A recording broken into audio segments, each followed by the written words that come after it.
buenas noches. Hoy tenemos una personalidad de nuestro país, galardonada y además teniendo en cuenta leída, que eso es muy importante, ¿no? Porque hacer libros, indudablemente, uno puede pagarse una editorial y publicarlo y hacerlo, pero indudablemente la trayectoria de Mercedes es impresionante y además por el placer de brindar su vocación. Esa vocación que a lo mejor surgió tardíamente o no, pero ella nos va a explicar. Mercedes Vigil con nosotros. ¿Cómo estás, Mercedes? ¿Todo bien? Muy bien, un placer de estar acá con ustedes de nuevo. Me encanta conversar y charlar de todo. Y la gente que está mirando nos dirá, pensar que te he leído todos los libros, porque realmente cada uno de ellos ha sido bestseller en el Uruguay. Sí, la gente siempre me acompañó absolutamente permanentemente desde el primer libro y es una cosa que se agradece porque en este universo en el cual todo es computación, televisión, el hecho que la gente te pare, se detenga a comprar un libro y a leerlo es buena cosa, muy buena cosa. Ha sido muy pletórica tu, digamos, y vasta tu escritura, o de qué cosas hablas, pero ¿lo encasillaríamos en la novela histórica o no? Sí, esencialmente yo me defino, tengo 17 novelas históricas, yo me defino como una escritora de novela histórica, así como aclaro que si bien no es un género ni mayor ni menor, no escribe novela histórica quien quiere, sino quien puede. Hay que tener la inspiración y el oficio, que son dos cosas que no siempre vienen de la mano, y eso lleva a que haya mucho escritor frustrado que no ha logrado escribir novela histórica y que como crítico salga a querer hacer una enunciación, una crítica de lo que no sabe, ¿no es cierto? Pero sí, sí, soy escritora de novela histórica, aunque ahora va a salir en poco tiempo una obra teatral que acabo de terminar de escribir. Ah, es una primicia entonces, tu primera obra teatral. Muchas veces que te entrevisté, yo te decía cuando leía tus libros, que indudablemente también podrían ser muy cinematográficos, ¿no? Y hubo una propuesta por allí hace algún tiempo de Alejandro Doria, lamentablemente fallecido. Sí, sí, sí, sí, sí. El equipo aparentemente seguiría con la misma intención de llevar a una mujer inconveniente a hacer una superproducción.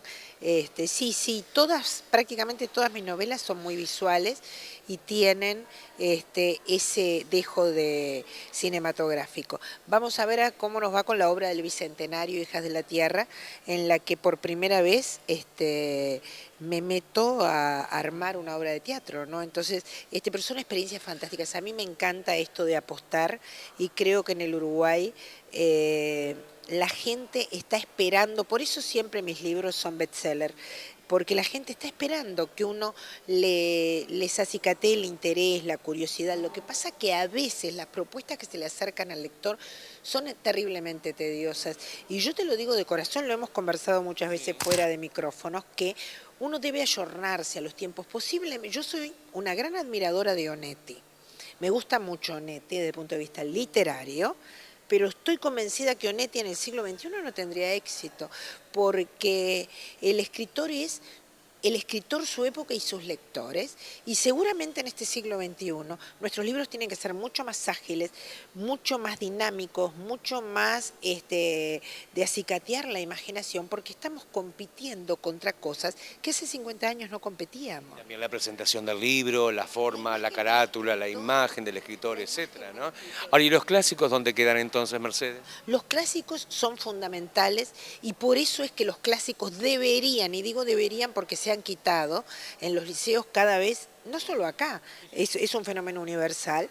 Los profesores de todos lados del mundo se están quejando porque los clásicos están desapareciendo de la currícula, y yo creo que Rodós acá en Uruguay se tiene que volver a dar, y creo que María Eugenia Bafarreira se tiene que volver a dar, y creo que Delmira también se tiene que volver a dar, y creo que también se deben incentivar a determinados escritores que por su valía probada, aunque no sean de una dinámica muy siglo XXI, puedan ayudar. Pero estoy hablando en la generalidad. Es mentira que tú de pronto vas a acercar a un niño en sus primeras armas, a sacarlo de la computadora y a sacarlo de la televisión, dándole un poemario. No es así.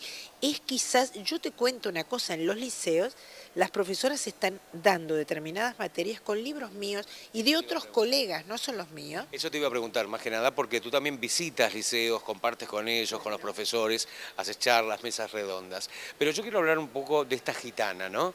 De Gitana.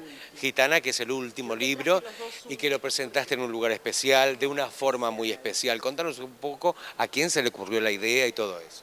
Bueno, las ideas siempre son mías, absolutamente mías. Para aquellos que no fueron, ¿qué pasó ahí en Gitana? El día que se presentó Gitana en el Cabildo de Montevideo, hubo, además de yo contarles cómo empezó este sueño y además de rescatar las anécdotas de don Claudio Williman que cuento en el inicio del libro, apareció una gitana Calinda que casualmente y no casualmente era pelirroja, y hubo danza y hubo obra de teatro y hubo mucha magia y hubo una vidente que nos le explicó a varios de los concurrentes y a algún colega tuyo también, que lo hizo para las cámaras de algunos canales, les leyó La Buenaventura y tratamos todos de crear un clima muy particular para que por un rato se sintieran todos estando en una jaima gitana, porque de eso se trata mi libro, ¿no?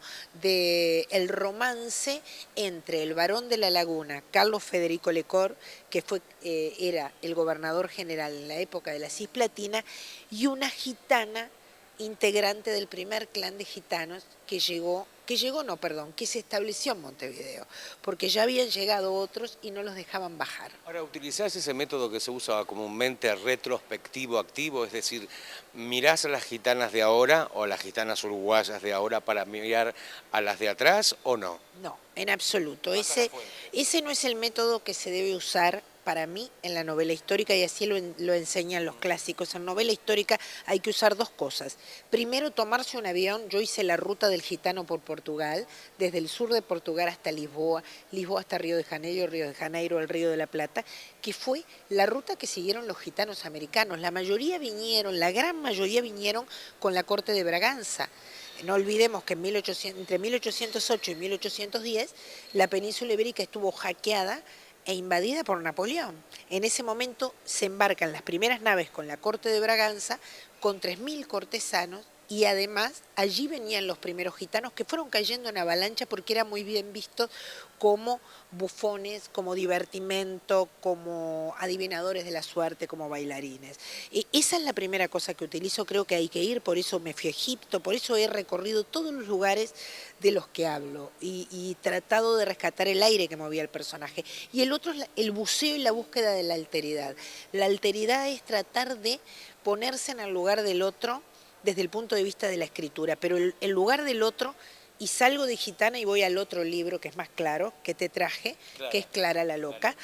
A mí no me bastaba con retratar lo que era el Uruguay de mediados del siglo XIX, ni retratar la psicosis de una mujer abusada en nuestros días. Yo tenía que ponerme y hacerles sentir a ustedes la voz de una mujer abusada y violentada y que fue presa durante muchos años en un mirador con ratas a fines del siglo XIX y a mediados del siglo XIX. Esa es la búsqueda de la alteridad. La búsqueda de la alteridad es darle voz a un personaje no errándole en la época y las circunstancias, porque no es lo mismo la voz de Mercedes Vigil narrando una mujer abusada en este siglo XXI que en el siglo XIX. ¿Cómo te das cuenta cuando el escritor le erró o no en la alteridad? Porque yo tengo 17 libros, en algunos la logré fantásticamente, como en Clara, en otras más o menos y en otras me fue más bien que mal. Porque Ahora, yo decía al comienzo, ¿fuiste escritora tardíamente o no? Aunque sos muy joven. yo soy Vigil. Sí. No hay ningún Vigil. Desde que los Vigil llegaron con Pedro de Mendoza, Constancio Vigil, que era tuyo. hermano de mi bisabuelo, pero no solo él. Pero sos uruguaya. Constancio también era uruguayo, aunque los Bueno, vivió mucho tiempo en Argentina. Aunque los pícaros argentinos, no, pero se fue de grande Argentina. Contemos los Vigil, los dueños de Vigil, que eran todo eso, ¿no? Y a la Atlántida. Del mono relojero. Sí, absolutamente. Pero además un hombre muy particular que en el 9 fue propuesto para el Premio Nobel de la Paz por su intervención en la guerra del Chaco. Era un gran filósofo. Pero no solo él, mi bisabuelo, mi tatarabuelo, que eran abogados y políticos, también eran escritores. Los hermanos Martínez Vigil fundaron con Rodó la revista literaria, la Alborada, Azul y Blanco. Siempre que hubo un Vigil, pero el primer Vigil que... Una cuestión de alcurnia, entonces. No, es una cuestión de genes. Tú sabes que cuando yo trabajé hace varios y muchos años con la historia de Humberto Pitamiglio y entrevisté a Pitamiglio acá y en Italia, descubrí, él era barítono y tenía una peculiaridad muy dada para la canción lírica, e increíblemente descubrí Pitamiglios que no se conocían entre sí, pero eran de la misma rama, y era una familia con una gran cantidad de músicos, de barítonos y de solistas de música clásica. Y en los Vigil pasa que los Vigil que llegaron de Asturias y se repartieron por toda América, y aún los que están en España, porque yo los he visitado, hay una gran cantidad de escritores. Por eso creo que los genes tienen mucho que ver con esto. Pero bueno, yo escribo de toda la vida. Sucede que en Uruguay, hasta que no empezás a escribir novela, y en mi caso novela histórica, no te haces atractiva para las grandes editoriales. Bueno, miles de libros están recorriendo todo el Uruguay y el mundo entero. En España también ha sido galardonada y tengamos en cuenta que la tenemos acá, en este Café Versátil Noche. Se llama Mercedes Vigil. Después de los compromisos comerciales seguimos hablando, pero no tanto de los libros, sino de